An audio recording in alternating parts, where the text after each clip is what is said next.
अस्सलाम वालेकुम नाज़रीन, प्रोग्राम खबर और तजिया के साथ मैं हूं मुज़म्मिल सरवर्दी।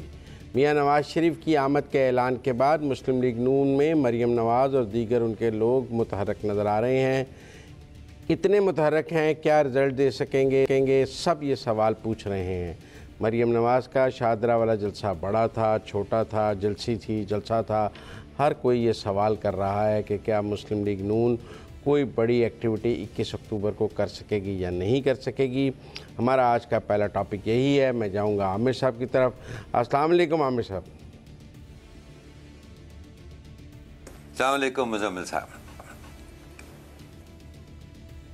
आमिर साहब, अच्छा, आपको क्या लगता है कराची में बैठ के कि लाहौर का मीनार पाकिस्तान भर जाएगा? मैंने कहा आपको क्या लगता है लाहौर का मीनार पाकिस्तान 21 अक्टूबर को भर जाएगा? मीनार पाकिस्तान को भरना मुज़म्मिल भाई मुश्किल ही नहीं, तकरीबन नामुमकिन है। बहुत बड़ी जगह है और अब मेरा ख्याल है लोगों की सियासत के अंदर जिस तरह की दिलचस्पी हम देख रहे हैं, उसके अंदर जिस तरह से बदतरीज कमी आती हुई नज़र आई है उन सालों के अंदर, तो मीनार पाकिस्तान को भरना तो मेरा ख्याल है मुमकिन नहीं है। लेकिन सियासी जलसों में कभी भी ये नहीं होता जी कि लाखों के हिसाब से आप लोग इकट्ठे करें तो फिर उसको बड़ा जलसा कहा जाए। ये सियासी जलसे भी जो है ये बेसिकली एक ऑप्टिक्स का खेल होता है। सवाल मेरा ख्याल है मुज़म्मिल यहाँ पर ये है कि अगर खातिर खा तादाद के अंदर लोग जमा हो भी जाते हैं 21 अक्टूबर को लाहौर में, तो क्या हम उसमें बराह रास्त आने वाले इंतखाबात की सिमत और आने वाले इंतखाबात में जो सियासत चलेगी उसकी सिमत का तयन कर सकते हैं या नहीं? और इस मामले में मैं आपको अपनी राय दे सकता हूँ। मैं शादरे में तो नहीं था, इसलिए मुझे तो नहीं पता कि उसको जलसी कहना चाहिए या बहुत बड़ा जलसा कहना चाहिए, और ना ही अभी ये कहा जा सकता है कि 21 अक्टूबर को लाहौर में कितने लोग इकट्ठे हो जाएंगे। लेकिन लोगों का मजमा आने वाले इंतखाबात पर किस हद तक असरअंदाज हो सकता है, उसके बारे में मेरी एक राय है, वो मैं आपको पेश कर रहा हूँ। और वो ये कि मेरा ख्याल है कि ये बिल्कुल ही एक गैर अहम किस्म का ये इवेंट होगा।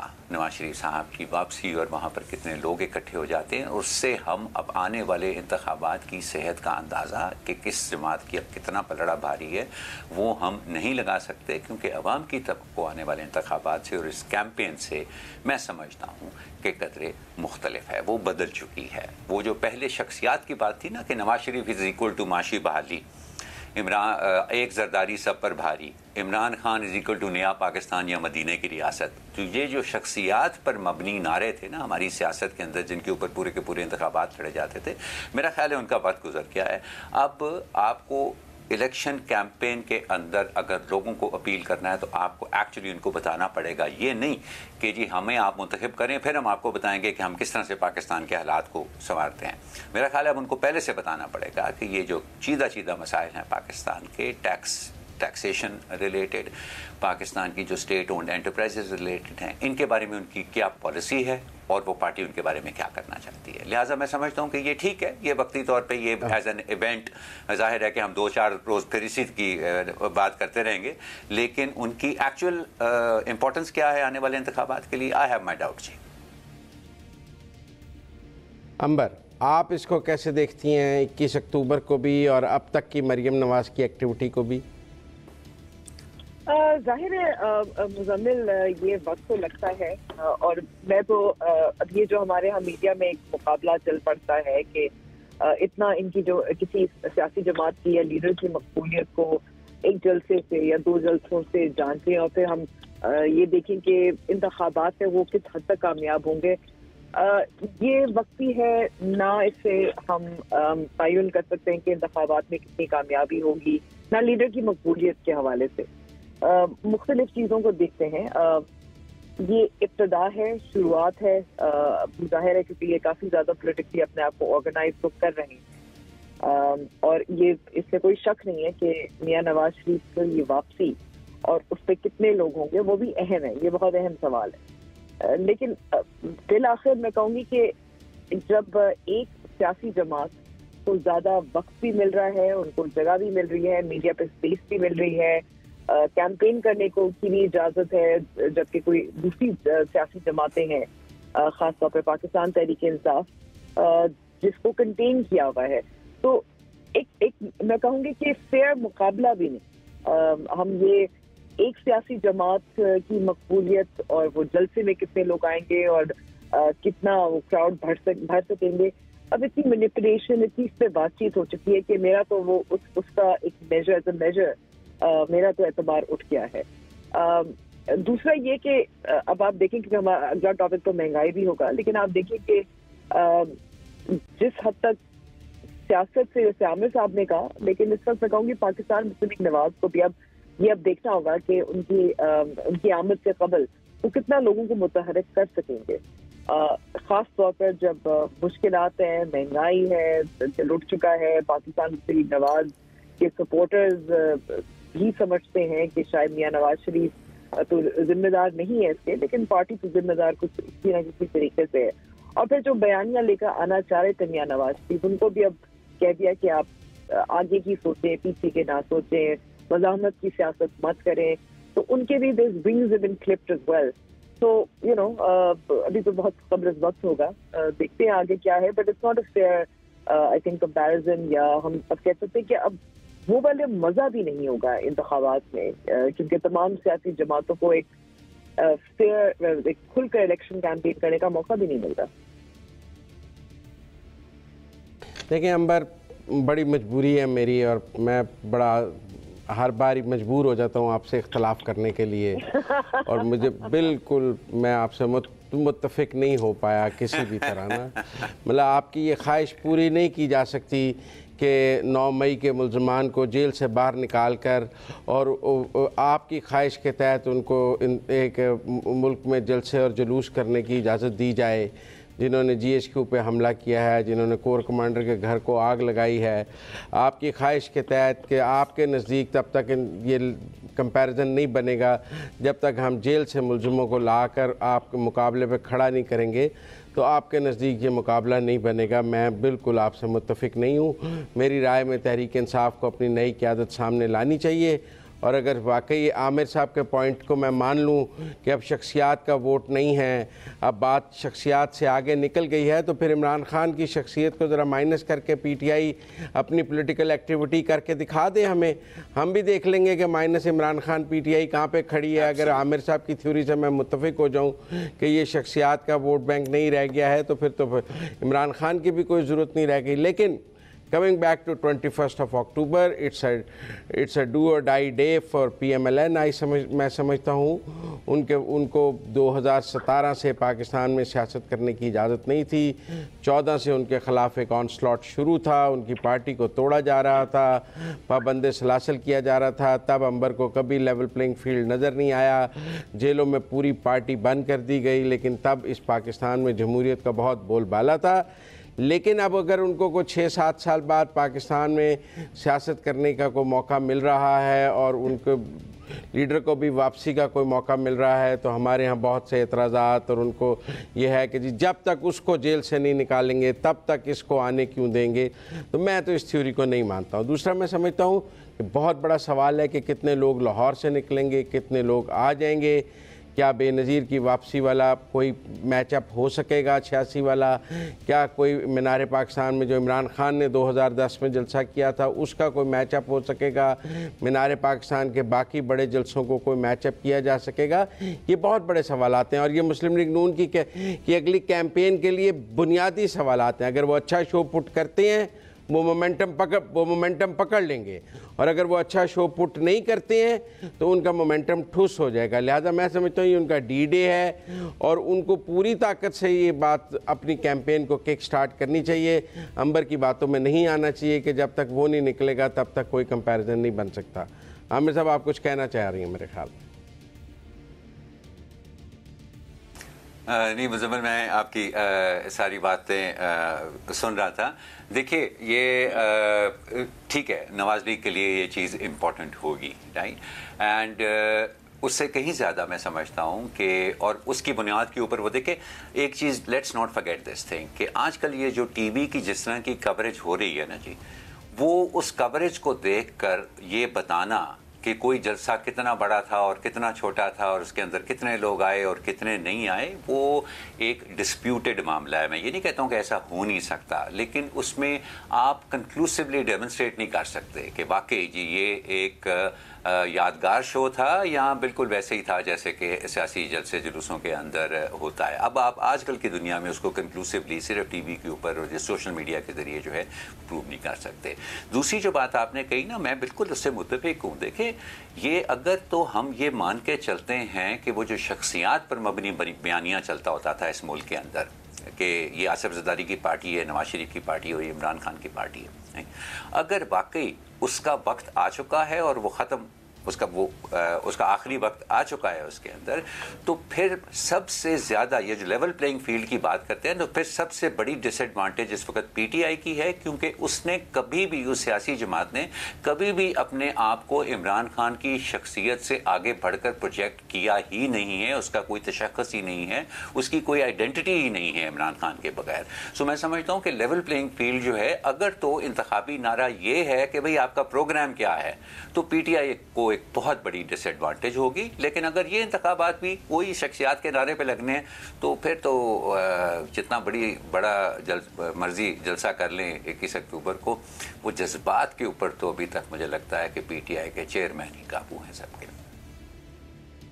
अच्छा, मैं मुज़म्मिल थोड़ा सा मैं कहना चाहती हूँ, देखिए मैंने ये नहीं कहा कि ये अहम नहीं है, मैंने ये भी नहीं कहा कि उसको कोशिश कर रहे हैं और जाहिर है जब होगा तो देखी जाएगी। लेकिन हमें आपने दो मिसालें दी और ये दो कंपैरिजन किए जाते हैं। एक बेनज़ीर भुट्टो साहिबा की वापसी 86 की और दूसरी इमरान खान 2011। मैं उस जलसे पे मौजूद भी थी एज अ रिपोर्टर और बहुत बड़ा जलसा था, कोई शक नहीं है। दूसरी तरफ आप देखें कि ये समझा जा रहा था उस जलसे की बुनियाद पर कि 2013 में इमरान खान जीत जाएंगे, या पाकिस्तान तहरीक इंसाफ और उनके सपोर्टर्स का तो यही ख्याल था ना। तो जीते तो नहीं थे, ये है कि उन्होंने अपने आप को मनवाया।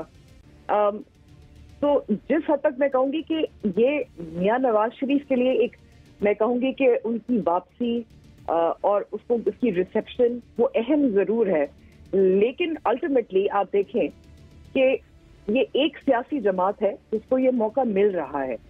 2018 की भी बात करें तो आप बिल्कुल सही कह रहे हैं कि मियां नवाज शरीफ वापस भी आए थे। उनके बहुत सारे लीडर्स को बड़ी रातों रात ओवरनाइट उनको वर्डिक्ट्स आए थे, जेल भी हुई थी, लेकिन कैंपेनिंग तो चल रही थी, वो नजर तो आ रहे थे। इस बार आपका पाकिस्तान तहरीक इंसाफ खुद जाहिर है तितर भी हुई है, तो एक मैं कहूँगी फेयर मुकाबला तो नहीं है ना उस तरीके से देखा जाए। The game is already rigged. नहीं Ambar, how the game is already rigged.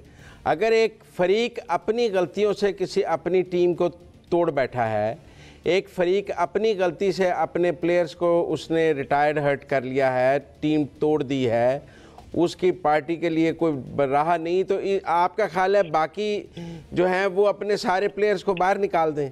बाकी सारे जो हैं वो इसलिए फील्ड से बाहर चले जाएं क्योंकि एक ने बहुत बड़ी सियासी हमाकत करके अपने आप को डिसमेंटल कर लिया है। तो अब आप कह रही हैं कि चूंकि ये फेयर नहीं है, पहले उसकी टीम उसको वापस इकट्ठी करके दें, उसको वापस लाएं, फिर मुकाबला फेयर होगा। उसकी गलतियों की सजा दूसरों को कैसे दे देंगी आप?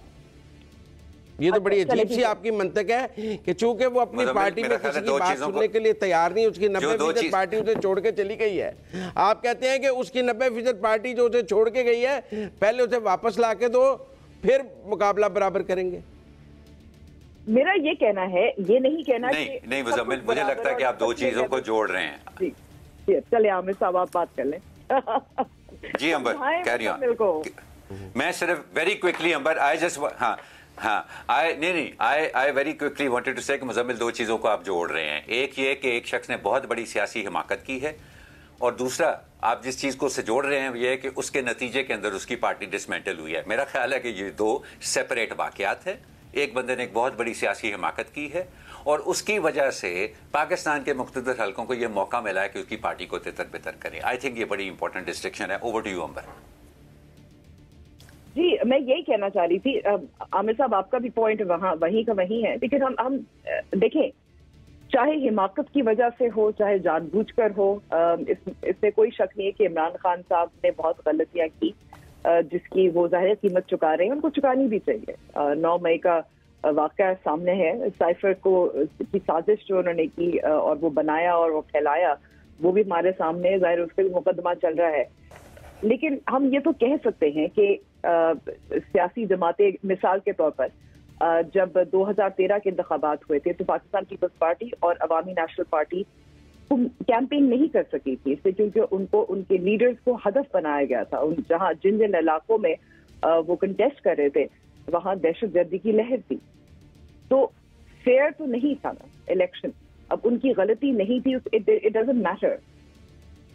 मेरा आर्ग्यूमेंट ये है कि जैसे 2000, देखिए अंबर, अगर मैं आपकी बात मान लूं तो फिर आप, मैं क्या कहा जाए कि 2013 में इंतखाबात ना कराए जाते क्योंकि दहशतगर्दी की फजा थी, हम इंतखाबात मुलतवी कर देते कि जब तक दहशतगर्दी खत्म नहीं होगी हम इंतखाबात नहीं कराएंगे।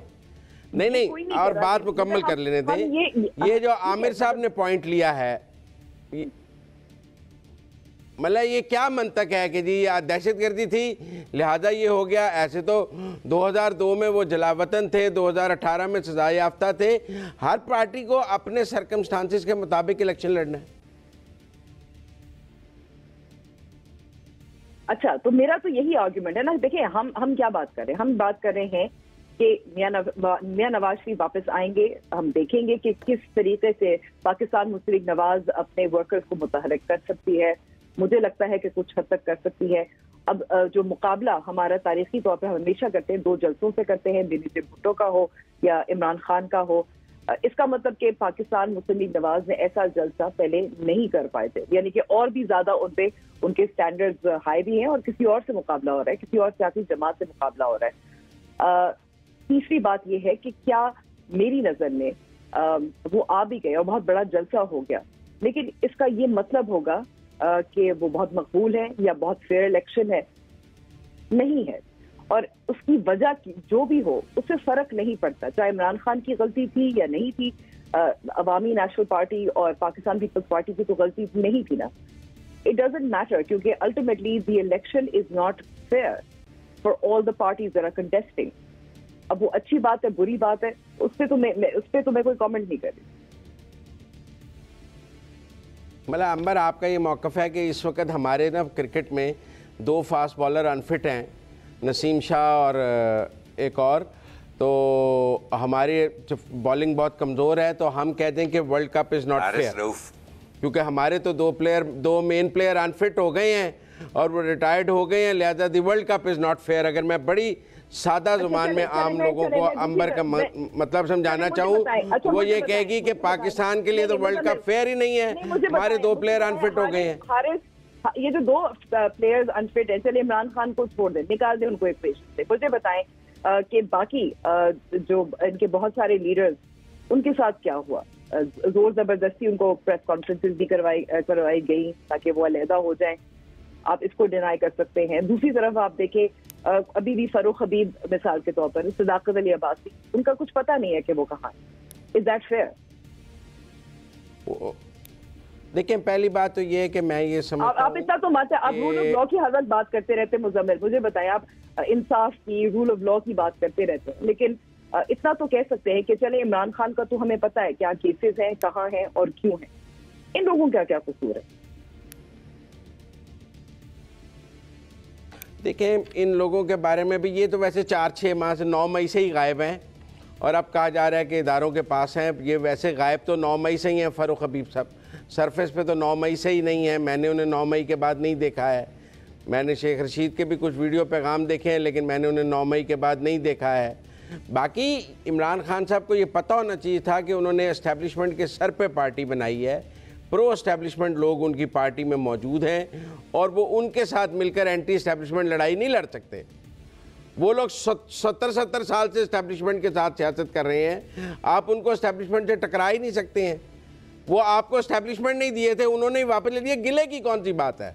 बड़े वो इमरान खान का नज़रिया देखकर 2002 से इमरान खान के साथ थे। पाशा और ज़हीरुल इस्लाम और फैज़ की मरून मिन्नत आए थे, वही वापस ले गए जहाँ से आए थे। इसमें लेवल प्लेइंग फील्ड और फेयर वाली कौन सी बात है? अच्छा चले, एक और मैं सवाल पूछ सकती हूँ, फवाद चौधरी और परवेज इलाही में क्या फर्क? फवाद चौधरी भी प्रो एस्टैब्लिशमेंट और परवेज इलाही भी प्रो एस्टैब्लिशमेंट। एक पार्टी के साथ क्यों? आपने बिलावल का परवेज इलाही के बारे में फिक्रा नहीं सुना? नहीं, आपने बिलावल का फिक्रा सुना है परवेज इलाही के बारे में? अब मुझे नहीं, आपने बिलावल का कमेंट सुना है परवेज इलाही के बारे में? नहीं, मुझे आप बता सकते हैं या कह सकते हैं कि इस वक्त जो पाकिस्तान तहरीके इंसाफ के साथ हो रहा है वो कुदरती तौर पे हो रहा है या करवाया जा रहा है? मुझे लगता है कुछ शहर के लोग भी जालिम सन, कुछ सानवी मरंदा शौक भी सही। 50-50 खेल है, लेकिन मुझे ब्रेक लेनी है। ब्रेक से वापस आते हैं तो फिर अगले टॉपिक पे।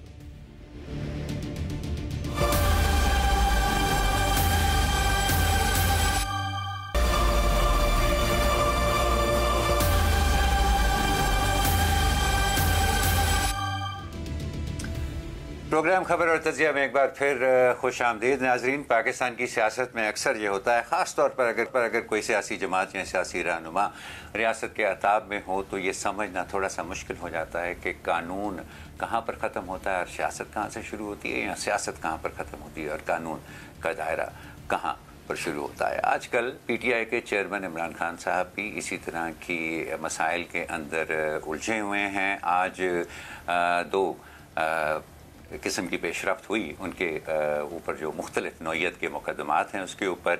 अच्छा, मैं जब उसके बारे में पढ़ने लगा तो वो किसी जगह पर मैंने ये देखा कि इस्लामाबाद हाई कोर्ट से बहुत बड़ी रिलीफ मिल गई है इमरान खान को। कहीं पे मैंने ये पढ़ा कि अब ये जो साइफर केस वाला मामला जो है ये अपने मंतकी अंजाम की तरफ बढ़ने के लिए उसने एक बहुत बड़ा कदम उठा लिया है। तो हुआ यूँ कि जो स्पेशल कोर्ट है साइफर केस के लिए जो तश्कील दी गई है, उसने 4 अक्टूबर को इमरान खान और शाह कुरैशी को तलब कर लिया है। चार्जेस फ्रेम किए जाएंगे और मुकदमे की बाकायदा कार्रवाई का आगाज़ किया जाएगा। जबकि दूसरी जानिब इस्लामाबाद हाई कोर्ट ने जिन 9 मुकदमात में, और ये मुख्तलिफ नौइयत के मुकदमात हैं, इमरान खान की ज़मानत की दरख्वास्तें ट्रायल कोर्ट से मुस्तरद कर दी गई थी और उनकी अदम हाज़िरी की वजह से मुस्तरद कर दी गई थी, वो उन्होंने ट्रायल कोर्ट को वापस भिजवा दी हैं और कहा है कि ये दोबारा से इन ज़मानतों की सुनवाई की जाए। तो ये आज का दिन जो है वो इमरान खान के लिए कैसा गुजरा कानूनी मैदान के अंदर? क्या उनके लिए वो उसको अच्छा समझेंगे, अपने लिए खुशाइंद समझेंगे, या उनके लिए कोई परेशानी का मौका है? ये जानने के लिए मुज़म्मिल साहब आपको ज़हमत दूंगा, ज़रा एक्सप्लेन करेंगे हमें कि आज का दिन इमरान खान के लिए इस कानूनी मैदान के अंदर कैसा गुजरा? देखिए, अगर तो 4 अक्टूबर से साइफर का ट्रायल शुरू हो जाता है और ये trial day to day basis पे या फास्ट ट्रैक पे रखते हैं, तो मुझे तो बाई एंड ऑफ अक्टूबर या by first week of November Imran Khan को उसमें कन्विक्शन नज़र आती है। और मुझे लगता है कि चूँकि उसमें अप्रूवर्स भी हैं जो इमरान खान के ख़िलाफ़ गवाही दे रहे हैं, हाँ, बरियत के चांस मुझे तो कम नज़र आते हैं क्योंकि उनके ख़िलाफ़ वादा माफ गवाह भी मौजूद हैं और ये टेलर मेड लॉ है उनके लिए और इन कैमरा प्रोसीडिंग्स हैं। तो मुझे तो इसमें उनके सज़ा के ज़्यादा इम्कानात नज़र आते हैं। अगर मैं अपना पर्सनल ओपिनियन दूँ या जितनी कानून की मुझे, मैं तिफले मकतब हूँ, समझ है, उसके मुताबिक तो मुझे लगता है कि उनको सज़ा हो जाएगी। अब जहाँ तक ज़मानतों को वापस ट्रायल कोर्ट जाने का मौका है, मैं समझता हूँ, मैंने एक दिन पहले भी आपको कहा था कि खान साहब ने अडियाला आके गलती की है। बाद में खान साहब के वकला शुएब शाहीन साहब ने भी कहा कि बड़ी गलती हो गई है, अडियाला ला के हमें अटक रखना चाहिए था। ये भी अब जो है ना, ये ज़मानतों वाला भी PTI का एक बहुत बड़ा लीगल फेलियर है। उनकी ज़मानतें प्री अरेस्ट बेल की मुस्तरद हुई थी क्योंकि इमरान खान साहब अरेस्ट हो गए थे, तो प्री अरेस्ट बेल्स उनकी सारी खारिज हो गई थी। और ये कानून के मुताबिक अगर आप की प्री अरेस्ट बेल हुई है और आप इस दौरान अरेस्ट हो गए हैं किसी केस में, तो फिर आप प्री अरेस्ट बेल के इस्तेकाक नहीं रखते हैं। तो अब उनकी आफ्टर अरेस्ट बेल्स उनको दायर करनी चाहिए थी नीचे ट्रायल कोर्ट्स में। जब उनकी प्री अरेस्ट खारिज हुई तो वो उसके ऊपर हाई कोर्ट में आ गए। हाई कोर्ट ने भी उन्हें कहा है कि आप ट्रायल कोर्ट में जाके आफ्टर अरेस्ट दायर करें, आफ्टर अरेस्ट का जो फैसला होगा हम उसके ऊपर अपील सुनेंगे। प्री अरेस्ट पे आपकी अपील कैसे सुन लें, क्योंकि मुलजिम तो अरेस्ट हो गया था इस दौरान। मेरे ख्याल में कोई लीगल टीम जो है ना, उनकी काफ़ी इस वक्त उसकी लीगल सेंस मुझे समझ नहीं आ रही। मुझे लगता है कि बौंतर गई है, उनकी लीगल सेंस। यहाँ तो बहुत ज़्यादा लोग हैं और बुज़ुर्ग कहते हैं कि इतने ज़्यादा लोगों में हंडिया ख़राब हो जाती है, दो मुल्लाओं में मुर्गी हराम हो जाती है। तो मुझे लगता है इतने ज़्यादा लॉयर्स के बीच में ना उनका केस काफ़ी ख़राब भी हो रहा है लीगली। तो फंस गए हैं, ये बेल्स अब 1-1.5 माह और लंबी हो जाएंगी और मुझे लगता है बाय एंड ऑफ अक्टूबर या नवंबर फर्स्ट वीक वो कन्विक्ट भी हो जाएंगे साइफर में। ओके सो ये तो मेरा ख्याल है कहना थोड़ा कबल अज़ वक्त होगा कि साइबर केस के अंदर वो बरी होते हैं या कन्विक्ट होते हैं। गो के मुज़म्मिल साहब की जो रीडिंग है सिचुएशन की कि इन कैमरा ट्रायल हो रहा है और साइबर केस के आसपास जितना कुछ अभी तक हमने सुना है उसको मद्देनज़र रखते हुए यही कहा जा सकता है कि इमरान खान मुश्किल में है इस मामले के अंदर। लेकिन अंबर ये देखें, जो आप कानूनी एतबार से जैसे भी इसको देखें, बुनियादी तौर पे तो ये सियासी मामला है और सियासी मुकदमात जो है उनमें किए गए फैसले जो है क्या वो कोई दूर रस असरात रख सकते हैं किसी सियासी जमात के सियासी मुस्तकबिल के लिए? ये बड़ा अच्छा सवाल आपने आमिर साहब किया था, क्योंकि मेरे ख्याल में कि इस वक्त जो जाहिर है स्ट्रैटेजी तो यही है कि फ़िलहाल जो इंतखाबात हैं उसमें इमरान खान और पाकिस्तान तहरीक इंसाफ को मुश्किलात ज़रूर हों और फ़िलहाल तो यही नज़र आ रहा है। बहुत सारे केसेस हैं, एक में तो ज़ाहिर है उनको नाअहल करार दिया जा चुका है, लेकिन उनकी उस पर भी फैसला होना है। तो शाखाना का केस है वगैरह, बहुत सारे केसेस हैं। ये वाला सबसे सेहतमंद केस भी है कई लिहाज से और मगर इसमें मैं ज़ाहिर कुछ कैवियट्स, आपने दूर रस की बात की, अब वादा माफ गवाह कई हैं, उसमें आज़म खान उनके प्रिंसिपल सेक्रेटरी भी शामिल है।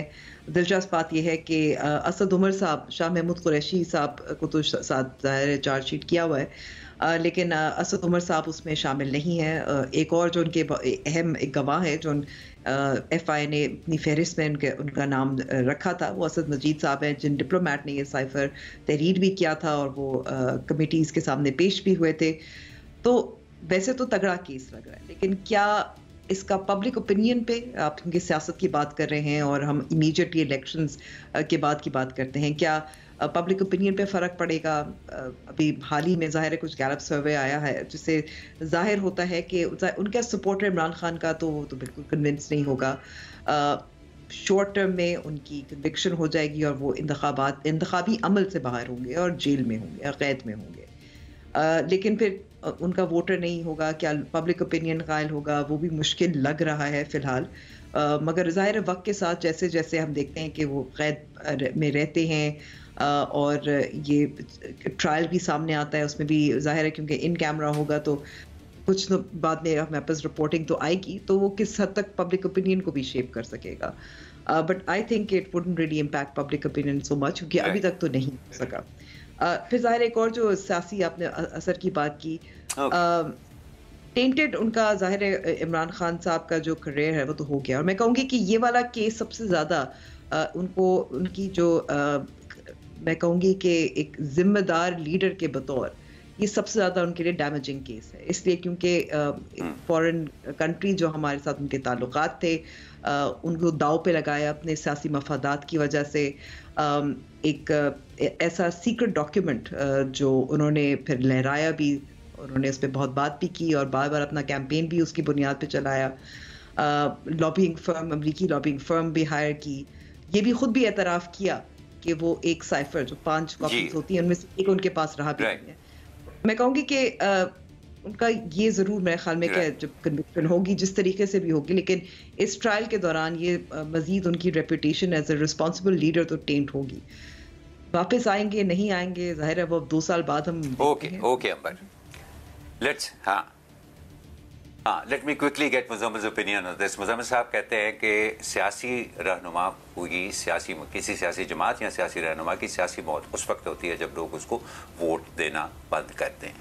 तो क्या आपका ख्याल है कि इस तरह के मुकदमात अगर उनका फैसला इमरान खान के खिलाफ आता है तो क्या वो उनकी सियासी मुस्तकबिल पर असरअंदाज होंगे? वो वाला सियासी मुस्तकबिल नहीं कि वो फौरी तौर पर इंतखाबात लड़ेंगे या नहीं लड़ेंगे ये सारा, लेकिन लॉन्ग टर्म जो एक सियासी रहनुमा का एक स्टेटस होता है अपने हमायतियों के बीच में, या उसका जो मकाम होता है अपनी हमायतियों के बीच में, क्या उस पर भी असरअंदाज होगा? जैसे कि अंबर कह रही थी कि बतौर एक जिम्मेदार सियासतदान के, क्या उसके ऊपर भी असरअंदाज हो सकेगा? लेकिन with the passage of time होगा, एकदम तो नहीं होगा मेरे ख्याल में, वक्त लगता है इस चीज़ को, और कोई पब्लिक ओपिनियन बदलने में ओवरनाइट तो नहीं होता है। लेकिन मैं आपकी इस मंतिक से इस हद तक भी मुत्तफिक नहीं हूँ। फिर आपकी अगर मैं ये बात मान लूँ कि जब तक पॉलिटिशियन वोट आउट ना हो उसकी कन्विक्शन की कोई अहमियत नहीं है, तो फिर अदालतें बंद कर दें, फिर उनको निज़ाम इंसाफ से मुबर्रा करते हैं, आप इम्यूनिटी दे दें कि जो भी पार्टी चेयरमैन हो जाएगा, जो वज़ीर हो जाएगा, जो वज़ीर आज़म हो जाएगा, उसे ताहयात इम्यूनिटी दे दें, उसे कानून से मुबर्रा कर दें। अगर आप लोगों की ये मंतक मैं मान लूँ कि जी ये उनको अवाम के लोग तो वोट डालते हैं, लिहाजा इस सज़ा का क्या फ़ायदा होगा, फिर सज़ा और जज़ा का निज़ाम ख़त्म कर दें। आपने क्यों रखा हुआ है? आपके Imran Khan is above law. नहीं, आप रखें ना, लेकिन लोगों के लेकिन लोगों की हिमायत का भी तो थोड़ा सा ख्याल रखना होगा। Muzammil, it's an interesting debate, हम बड़ी देर इसके ऊपर बात कर सकते हैं। आपका लोग कई डाकुओं की बहुत हिमायत होती है इलाके में, लेकिन नहीं, लोगों के कई डाकू अपने इलाके में बहुत पॉपुलर होते हैं, कई क्रिमिनल्स अपने इलाके में बड़े पॉपुलर होते हैं। क्या उसके नतीजे में निज़ाम इंसाफ उनकी पॉपुलैरिटी को देख के फैसला करेगा? जी नहीं, बिल्कुल नहीं करना चाहिए मुज़म्मिल। और यहाँ पर हमें लेनी है एक ब्रेक, नहीं तो हमारे पास मजीद वक्त होता तो ज़रूर आपकी राय इसके ऊपर और भी सुनते। अभी वक्त हुआ एक ब्रेक का, थोड़ी देर बाद दोबारा मिलते हैं।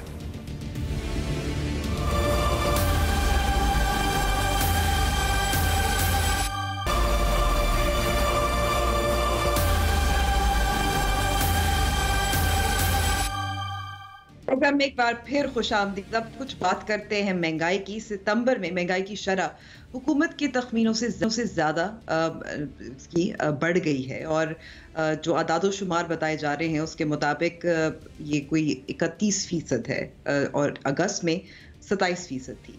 अब सवाल ये बनता है कि नवंबर 2021 से महंगाई इसी तरह से बढ़ती जा रही है, और वजारत ख़जाना हो या स्टेट बैंक हो, वो बार बार यही कहते हैं कि कुछ देर बाद, 1-2 साल बाद कमी आ जाएगी। अभी भी कहा जा रहा है कि वजारत ख़जाना की रिपोर्ट के मुताबिक जनवरी में महंगाई कम हो जाएगी।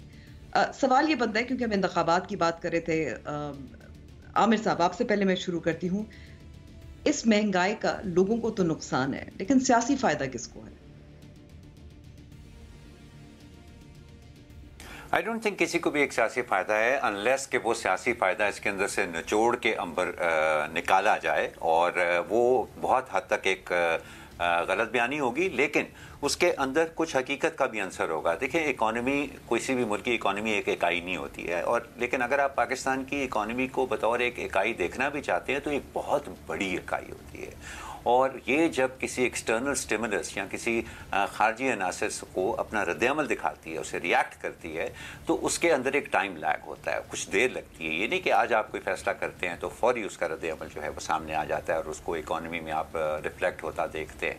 तो ये आज जो सितंबर के आपने जो फिगर्स दिए हैं, ये ज़रूरी नहीं है कि ये सितंबर में किए गए फैसले जो हैं उनका नतीजा आपके सामने आ रहा है। ये पिछले कई माह से जो सूरत हाल बन रही है पाकिस्तान में, उसका नतीजा है, जिसके अंदर वो जो पीटीआई की गवर्नमेंट के तो 3.5 पौने 4 साल हैं ही हैं, लेकिन ये जो आते साथ ही डार साहब का भी एक रवैया था ना कि शायद उनके वज़ीर ख़जाना बनने से डॉलर घबरा जाएगा और खुद ही कहेगा कि नहीं मैंने 100 रुपये से ऊपर नहीं बिकना है, और उस कोशिश के अंदर उन्होंने जो 3-4 माह हमारे जो हैं वो ज़ाया किए हैं, उसका भी नतीजा इस महंगाई की सूरत में हमें सामने आ रहा है।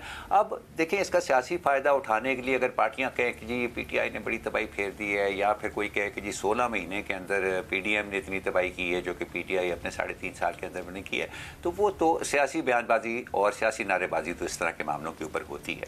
लेकिन जिन वजूहात से ये महंगाई जो है ये हमें मुसलसल बढ़ती नज़र आ रही है और प्रोजेक्शंस भी यही हैं कि इस फाइनेंशियल ईयर के अंदर अगर आप औसतन देखेंगे तो महंगाई 28 से 30% के दरमियान ही पूरे साल की जो है वो एवरेज रहेगी, जो कि पहले लोगों का ख्याल था कि 26 से 28 होगी, अब 28 से 30 उन्होंने कर दी हुई है। तो सियासी फायदा को इसका जो भी उठाए, ये एक ऐसी चीज़ है जो पाकिस्तान की इकॉनमी ने अपना इतना बुरा हाल कर दिया। मैं अक्सर उसका मिसाल देता हूँ कि वो प्याज के छिलके की तरह हो गई है, उसके अंदर कोई गहराई नहीं रही है कि कुछ भी कहीं पे होता है बराह रास्त असर उसका पाकिस्तान के अंदर होता है।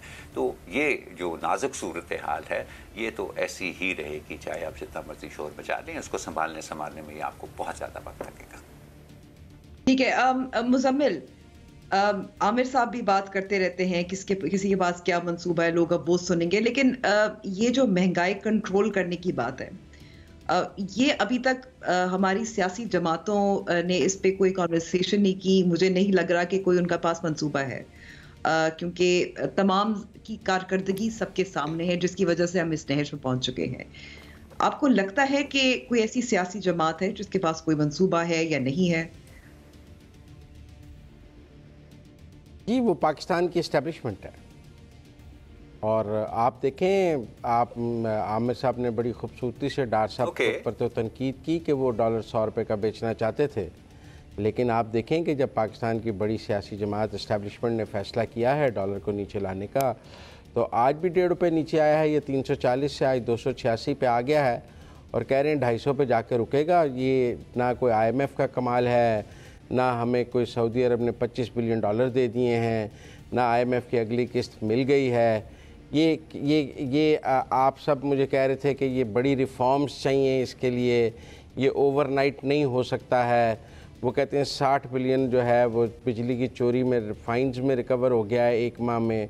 15 बिलियन का हम सिर्फ रिलीफ देने के लिए IMF के पास पहुंचे हुए थे और अब हम डॉलर 250 पे ले आएंगे तो हम इंपोर्ट बेस्ड इकॉनमी है। तो डार साहब बात तो गलत नहीं कर रहे थे, लेकिन वो जो बड़ी सियासी जमात है वो उस वक़्त साथ नहीं थी उसको ठीक करने के लिए, वो आज कर रही है। तो मुझे काफ़ी उम्मीद है कि बाई नवंबर दिसंबर जब ये ट्रेंड 250 पे आ जाएगा। ठीक है, तो फिर आमिर साहब मेरे पास वक्त थोड़ा रह गया है, अगर आप 30 सेकेंड आमिर साहब। मैं एस्टैब्लिशमेंट की बात कर रहा हूँ, मैं उसको भी एक पॉलिटिकल पार्टी लेता हूँ। ठीक है, पॉलिटिकल पार्टी का नहीं, एस्टैब्लिशमेंट के पास मंसूबा है। तो आमिर साहब, मुजम्मिल का मंतक अगर हम आगे बढ़ा के लेकर जाएं, इंतखाबात हो भी जाते हैं, नई हुकूमत आ भी जाती है, तो फिर मईशत का काम फिर एस्टैब्लिशमेंट को ही करना चाहिए, यही मंतक है ना? नहीं जी, बिल्कुल नहीं, क्योंकि जो एग्जांपल्स मुजम्मिल ने दिए हैं जिन चीज़ों के कि डॉलर जो है वो 250 से 250 और 100 रुपये में या 250 या 150 रुपये में बहुत ज़्यादा फ़र्क होता है। ये कॉस्मेटिक चीज़ें हैं अंबर। एस्टैब्लिशमेंट के हाथ में सिर्फ इतना होता है कि वो थोड़ा सा पाउडर लगा के जो है वो जो अनइवननेस होती है स्किन की उसको थोड़ा सा बेहतर कर दे, होंठों का रंग थोड़ा सा ज़्यादा निखार दे लिपस्टिक लगा के, लेकिन वो कोई परमानेंट हल, किसी बीमारी का कोई परमानेंट हल उसके पास नहीं होता। उसकी सपोर्ट ज़रूरी होती है एक मुंतखब हुकूमत के लिए, लेकिन अकेली एस्टैब्लिशमेंट से ये काम नहीं हो सकता। ठीक है, वक्त हमारा ख़त्म हो गया है प्रोग्राम का। खबर और तज्ज़िया की टीम को इजाज़त दीजिए, खुदाफिज।